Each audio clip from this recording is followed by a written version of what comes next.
Salut les amis, c'est Samuel. On est parti aujourd'hui pour une review, toujours en 1/6 de la marque 3-0. Il s'agit de la version exclusive, comme on peut le constater sur le logo, de la figurine de Daenerys Targaryen de la licence Game of Thrones. Donc notre très chère mère des dragons, représentée donc dans cette figurine, on va découvrir ensemble ce que ça donne. On est parti tout de suite pour la review.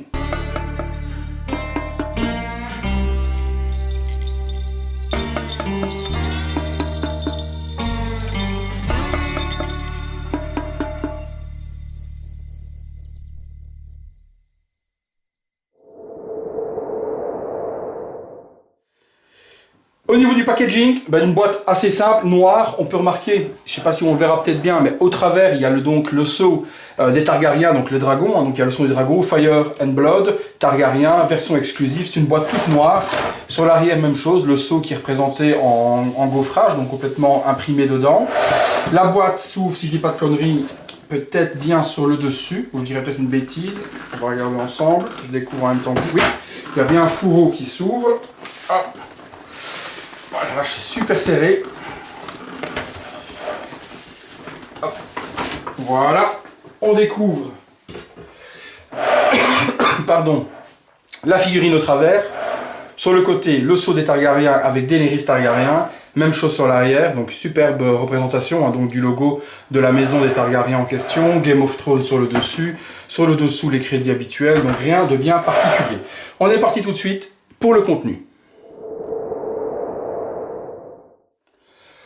Donc version exclusive qui était uniquement vendue sur le site de 3-0, donc il la vendait en exclusivité dessus. Figurine qui coûtait, si je dis pas de bêtises, dans les alentours de 180-190 € en version exclusive. Elle est sortie il y a une quinzaine de jours, moi le colis s'est perdu dans la nature. Je l'ai reçu il y a 2-3 jours, enfin, pensant ne jamais la recevoir, parce que vous voyez, depuis le 15 décembre, le shipping ne bougeait plus de Paris, donc je me suis dit il y a un problème. Et puis du jour au lendemain elle est arrivée, donc on va découvrir ensemble cette figurine. Alors, au niveau du contenu, la boîte s'ouvre vers le haut. Il y a plusieurs étages. Un étage pour la figurine et un étage pour les accessoires avec les dragons, etc. Hop, on va retirer tout ça, poser ça là. Alors, dans le contenu de la figurine, on a bien sûr la figurine avec ses vêtements, des mains supplémentaires, des pegs, un collier de cou, un bracelet, son sceptre, espèce de fouet, un sceptre fouet qu'on a ici dessus, donc qui est pas mal fait également, et puis la protection qui vient autour de son torse, qu'on retrouve ici. La figurine en elle-même, ça on regardera après. Alors où je suis assez surpris, c'est sur la taille des dragons. Je les voyais plus petits, donc je suis assez surpris positivement en tout cas de la taille des dragons. Je vais bouger un petit peu la lampe pour avoir un petit peu plus de luminosité au niveau de la figurine. Voilà. Voilà, donc au niveau des dragons, je les trouve d'une taille plutôt intéressante. Donc si on voit par rapport à ma main, donc on remarque que les dragons sont quand même d'une taille plutôt appréciable. Donc on a les trois, donc je pense que c'est la version exclue, il y a 2 dragons supplémentaires, il n'y en a qu'un seul sur la version classique, et sur la version donc exclue, vous avez 2 dragons pour avoir les trois dragons en question. Après ils sont super bien représentés, hein, le travail qui est effectué dessus est pas dégueulasse. Donc en une seule pièce, on voit que les ailes ont été collées sur le torse, mais ma foi par rapport à ma main, vous voyez que la taille est quand même pas mal intéressante. Le deuxième... Pourtant, je suis un hardcore fan de Game of Thrones et j'en reviens plus sur le nom des dragons. Donc, le deuxième, la réalisation de peinture dessus, c'est plutôt bien géré, plutôt joli également. Et le dernier, qui est en position plutôt debout, on pourra tenir debout. Également, un beau paint dessus avec de belles nuances de noir et autres. Alors sur cette figurine, moi j'ai vu tout et n'importe quoi. Je continue à vous montrer les accessoires. Donc il y a un petit socle qui est pour un des dragons où on pourra donc exposer un dragon dessus avec cette partie-là qui va se monter. Simplement, on va pouvoir mettre ça dessus et avoir donc une partie qui s'assemble pour monter le tout. Donc je disais, cette figurine, j'ai vu tout et n'importe quoi. Surtout, ça je sais pas du tout ce que c'est. Il y a un petit socle, peut-être pour tenir un des dragons. Je vous montre. Il y a un socle pour tenir un des dragons. Donc j'ai vu tout et n'importe quoi, surtout au niveau de la réalisation du visage. Donc sur le prototype, elle était hyper jolie, hyper stylisée, hyper vraiment réaliste. Et puis sur les photos que j'ai vues dernièrement, ça m'a fait quand même assez peur au niveau de la réalisation, parce que je la trouvais bouffie, je trouvais qu'elle louchait, je trouvais que le visage ne ressemblait plus à rien. Donc ça m'a vraiment semblé bizarre. Trizero, c'est pas Hot Toys, hein, donc quand ils sortent une figurine, on n'est jamais non plus sur la réalisation du prototype, puisque de toute façon, le prototype, comme je l'ai déjà expliqué, est peint par des superbes artistes, et puis les versions finales, les versions proto sont peintes par des artistes de talent, et puis les versions finales sont peintes par des painters lambda, donc qui n'ont pas le talent de ceux qui ont fait le prototype. Si on prend par exemple chez Trizero, c'est J.D. Kim qui peint les prototypes, donc il nous fait quelque chose de magnifique. Excusez-moi. Je suis toujours un petit peu malade. Et ensuite, c'est peint par d'autres artistes au niveau de la version finale. Et donc moi, cette Daenerys que je tiens dans les mains, j'ai encore le plastique sur la tête, donc vous ne verrez pas grand-chose, m'avait vraiment surpris au niveau de la version finale. Je me suis dit, putain, qu'est-ce que c'est dégueulasse, elle est vraiment pas ressemblante. Et en discutant justement avec J.D. Kim, qui est une personne avec qui je discute depuis de nombreuses années, bien avant qu'il travaille chez Trizero, il m'a donc expliqué que certaines versions étaient peintes par lui, donc dans la production, et d'autres étaient peintes par d'autres personnes. Et quand je lui ai montré le résultat de celle que j'avais reçue là, il m'a dit, écoute, celle-ci, vu le résultat, c'est une des figurines qui a été peinte par moi-même. Donc c'est une des figurines, donc c'est vraiment aléatoire. Chez Trizero, vous allez recevoir des figurines qui vont être ultra réalistes au niveau du paint, et d'autres qui vont être moins bonnes parce que la personne qui l'a peint est moins douée au niveau de la peinture. Donc moi j'ai la chance d'avoir une version qui est quand même très ressemblante au prototype. Donc quand j'enlève la tête, je vais essayer de vous montrer, donc vous avez la figurine, vrais cheveux, vraiment quelque chose qui est bien réalisé. Et puis au niveau du HS, par rapport à ce que j'ai vu sur internet, je trouve que le HS était quand même plutôt pas mal. Donc là on la retrouve. En fonction, faire attention, parce qu'en fonction des lumières et des ombres que vous allez avoir sur le visage, vous allez avoir l'impression qu'elle est parfois grosse. Et je vous assure que quand vous la regardez de face, elle ne l'est pas. Mais certaines ombres de son visage, au niveau de la lumière qu'il va donner un aspect bouffi, mais qu'elle n'a pas. Honnêtement, sur les photos, j'avais l'impression de voir cette bouffitude, on va dire. Mais quand on l'a dans les mains et qu'on la regarde, elle n'a pas du tout cet effet bouffi. Donc je vous la montre là, voilà, comme ça vous voyez un petit peu le résultat de près, et je vous assure que le résultat est quand même très proche de ce que le prototype proposait. À un petit niveau en dessous, puisque forcément les versions proto sont peintes, genre J.D. Kim quand il la peint, il va mettre peut-être une semaine à la peindre, et puis une version finale, il va peut-être la peindre en une journée, peut-être en quelques heures. Donc forcément l'application va être différente par rapport au proto. Mais on peut constater qu'elle est quand même super jolie et tout de même ressemblante. On reconnaît Daenerys, non pas simplement par la couleur de ses cheveux ou autre, mais par son visage et son likeness, on voit quand même que c'est quand même bien elle. Le petit truc qui pêche un peu, c'est que j'ai l'impression que cet œil-là, quand on la regarde bien de face, je vais essayer de vous montrer, j'ai l'impression qu'il y a un œil qui part un petit peu en freestyle. Donc, ou celui-là, forcément c'est l'un ou l'autre, mais j'ai un œil qui est peut-être pas 100% droit par rapport à l'autre, mais c'est vraiment minime, c'est vraiment au millimètre, quoi. Mais si je chipote un petit peu, je pourrais peut-être critiquer un petit peu le visage en disant qu'il y a un œil qui est peut-être pas top comme les autres. À part ça, le body en lui-même, comme on peut voir, est articulé. Il est sans articulation au niveau du coude, il est en seamless, hein, donc on peut le voir. Il est sur différents crans, ça s'écoute, écoutez bien. Voilà, clac, clac, clac. Il y a différents crans pour donner la position.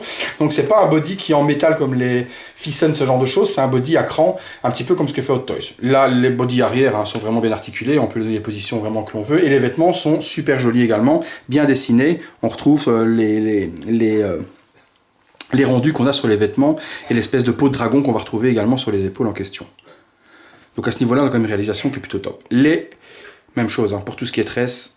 Les tresses sont bien gérées sur la tête, sur le dessus également. La coiffure est vraiment optimale. Les bottes sont en plastique avec un revêtement par-dessus, en espèce de nubuck ou autre, donc qui donne du relief et qui est plutôt bien géré également. On a quand même quelque chose qui est super joli au niveau des bottes également. Les mains sont bien peintes par rapport au corps également, donc les mains superbes. Et la bague est bien dessus. On retrouve la bague sur pratiquement toutes les mains, donc pas de problème. Et le visage, bon, franchement, je vous dis, on a quelque chose qui est quand même pas mal. Au niveau donc des accessoires, je vous montre de près également. Donc on a ceci. Hop. Donc on a son espèce de fouet. Donc ça fasse la mise au point. Voilà, on a un fouet avec les franges. Donc qui est plutôt accurate à la série. Pas de problème à ce niveau-là non plus. Alors, il y a ceci qui doit se passer à mon avis Ouais, ça se décroche dans le dos, on le voit ici, ça se décroche et puis ça se met dessus. Donc pour lui mettre à travers le torse si on le désire l'exposer de la sorte. Écoutez, je vous donne une petite pause, on se retrouve tout de suite. Voilà, j'ai tout assemblé, je l'ai posé, le martinet, on va dire martinet ou matraque dans la main au niveau du fouet, pardon, les 3 dragons. Très compliqué de mettre les dragons sur le petit présentoir, il y a des petits tétons qui doivent rentrer sous les dessous, sous les pieds en dessous des dragons, et les tétons sont plus gros que les trous des dragons, donc c'est vraiment très compliqué. Pour réussir à le mettre, il faut y aller vraiment tout doucement et forcer un petit peu pour réussir à mettre le dragon, en tout cas sur le piédestal en question. Donc très très très belle réalisation de chez Trizero. Ça manque un tout petit peu quand même de qualité par rapport à ce que fait Hot Toys, etc. sur le visage, mais dans la réalisation en elle-même, on a quand même quelque chose qui est super super joli. Hein. Franchement, que ce soit les cheveux, les tresses, les vêtements, le paint, c'est cassé la gueule, le paint sur le visage. Donc ça aussi petit problème, vu que lui il est très grand avec ses grandes ailes, faut vraiment le mettre un petit peu vers l'arrière de la tige pour pas que ça parte vers l'avant. Soit, c'est un détail, mais c'est chiant quand même. Donc réalisation quand même correcte au niveau de la figurine, surtout pour le prix des Trizero, on est largement en dessous de ce que fait Hot Toys. Hein, donc je pense qu'en France, celle-ci, vous devez la trouver dans les 160, 150, 160 euros. Donc très très très en dessous de ce que propose Hot Toys au niveau des prix, mais également un petit peu en dessous de ce que propose Hot Toys, également au niveau de la qualité. Mais je vous dis, ça fait quand même le boulot, c'est quelque chose qui est plutôt pas mal. Niveau du body, j'aime pas trop l'aspect peinture sur le corps. Au niveau de tout ce qui est cou, ce genre de choses, on voit vraiment que c'est de la peinture assez épaisse qui a été utilisée, ça fait pas très très naturel, ça fait vraiment plastique Barbie. Donc ça je trouve que c'est un petit peu dommage par rapport à la qualité des body Hot Toys. Ils ont un petit peu de progrès à faire sur le body féminin en question. Mais je vous dis, ça reste une belle réalisation, à condition, et je vous dis, c'est une loterie, c'est ça qui est un peu dommage, de tomber sur un lot qui est peint par quelqu'un de talent et pas par quelqu'un qui est moins bon. Donc c'est vraiment aléatoire au niveau de la réception. Et je l'ai remarqué également sur les versions précédentes, hein, du Clegane ou des autres, il y a des versions qui sont super bien peintes et des versions qui le sont moins. C'est peint par énormément de monde, à mon avis, au niveau de la chaîne de production, et il y en a qui sont certainement plus doués que d'autres, et c'est vrai que là, j'avoue que par rapport à ce que j'ai vu dans certaines photos sur le net, que cette version-là est plutôt bien peinte. C'est pas du tout une figurine qui est pour moi, donc j'ai arrêté la série Game of Thrones au niveau de la collection, donc c'est pour un ami, donc c'est pas parce qu'elle est pour moi qu'elle est bien peinte tout, donc je m'en moque complètement, elle est pas pour moi à la base, donc elle serait dégueulasse, j'aurais dit qu'elle était dégueulasse, et puis point final. Mais personnellement, je trouve que vous pouvez peut-être le juger par vous-même, que le paint est quand même propre, mais pas de la qualité forcément du prototype, et ça je reviens dessus, pour la raison que j'ai dit tout à l'heure, que le prototype est peint avec beaucoup de temps et beaucoup de patience, et que les versions de production sont peintes beaucoup plus rapidement au niveau de la chaîne de production. Écoutez, on passe tout de suite au visuel de près, à tout de suite les amis.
Conclusion sur cette figurine, les amis.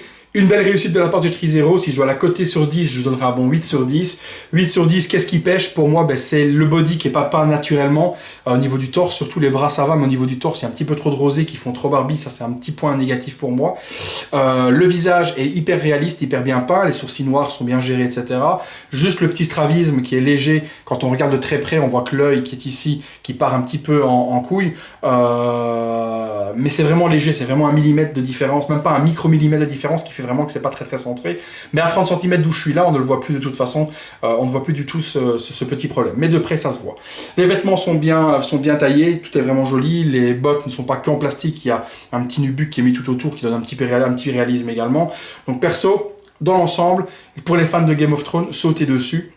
C'est quelque chose qui est vraiment quand même très très très joli par rapport à ce qu'on a eu précédemment dans les Tri-Zero. C'est une des plus belles aujourd'hui qui est sortie et j'espère qu'à l'avenir les autres personnages seront encore plus jolis parce que quand on prend les premiers du Jon Snow, si on prend Eddard Stark, etc., c'est vrai que la qualité n'était pas super au rendez-vous au niveau des HS. Ici, ça se rapproche sur quelque chose de quand même de très très proche de la réalité et c'est quand même très très joli. Ce qui est pour moi regrettable, c'est d'avoir que la tenue de la saison 1. Donc c'est le problème actuellement des Tri-Zero, c'est qu'on est toujours sur des productions de saison 1. On a la saison 7 aujourd'hui, les personnages ont évolué, les costumes ont énormément évolué également, et là avoir qu'un seul costume, je trouve que c'est un petit peu dommage. J'aurais préféré avoir 2-3 costumes supplémentaires et pouvoir changer les vêtements pour ceux qui le désiraient et avoir une figurine saison 4, saison 5, saison 6, peu importe, mais des costumes supplémentaires auraient été appréciables. Mais bon, peut-être qu'ils ressortiront d'autres versions ou pas. Je vous souhaite en tout cas, ceux qui font la licence Game of Thrones, d'avoir, j'espère, le maximum de personnages pour avoir vraiment une licence complète et pas que ça s'arrête du jour au lendemain et qu'il vous manque énormément de personnages, comme c'est souvent le cas par exemple chez Hot Toys, où ils commencent et ils ne terminent jamais certaines licences. Par exemple les Expendables, où on avait toujours eu Stallone, on n'a jamais eu les autres, quoi. Donc je vous souhaite pour Game of Thrones que Tri-Zero respecte les clients et propose quelque chose de super varié. Voilà les amis, c'est tout pour cette review. Je vous souhaite à tous une bonne journée et on se retrouve à mon avis très très bientôt, certainement dans la journée ou demain, pour une nouvelle review et une nouvelle vidéo. À bientôt les amis.